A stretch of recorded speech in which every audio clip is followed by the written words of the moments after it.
അനുദിനം കടത്തിലേക്ക് മുങ്ങിക്കൊണ്ടിരിക്കുന്ന പാകിസ്ഥാന് ആശ്വാസം പകരുന്ന വാർത്തയായിരുന്നു കഴിഞ്ഞ ദിവസം പുറത്തുവന്നത്.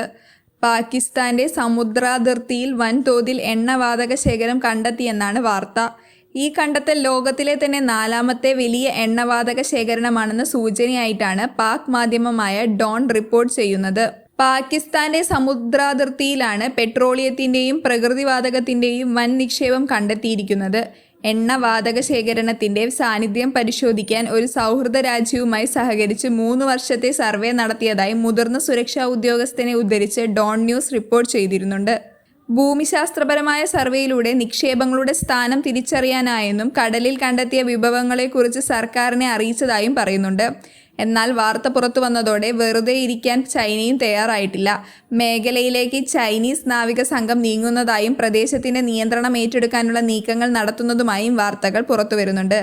നീലജല സമ്പദ്വ്യവസ്ഥ എന്ന് ഇതിനെ വിശേഷിപ്പിച്ച ഉദ്യോഗസ്ഥൻ പര്യവേഷണത്തിനും ലേലത്തിനുമുള്ള നിർദ്ദേശങ്ങൾ പഠിച്ചുകൊണ്ടിരിക്കുകയാണെന്നും സമീപഭാവിയിൽ തന്നെ പര്യവേഷണം പ്രവർത്തനങ്ങൾ ആരംഭിക്കാൻ കഴിയുമെന്നും പറഞ്ഞതിന് പിന്നാലെയാണ് ചൈനയുടെ നീക്കം ഉണ്ടായിരിക്കുന്നത്.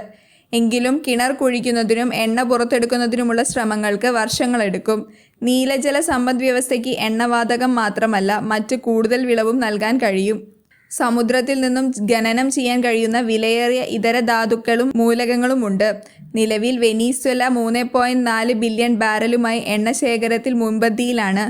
എന്നാൽ US-ലാണ് ഏറ്റവും കൂടുതൽ ഉപയോഗിക്കാത്ത ഷെയിൽ എണ്ണ ശേഖരണമുള്ളത്.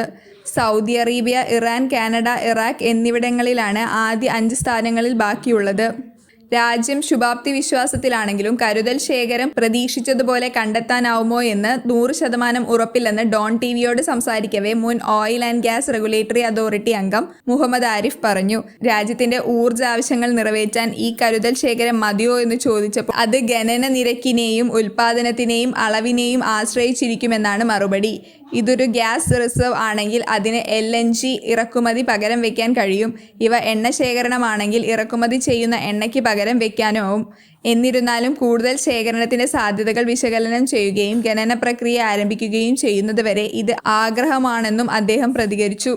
പര്യവേഷണത്തിന് മാത്രം ഏകദേശം $500 കോടി വൻ നിക്ഷേപം ആവശ്യമാണെന്നും ഒരു തരത്തുനിന്ന് കരുതൽ ശേഖരം വേർതിരിച്ചെടുക്കാൻ 4-5 വർഷമെടുക്കുമെന്നും അദ്ദേഹം ചൂണ്ടിക്കാട്ടി.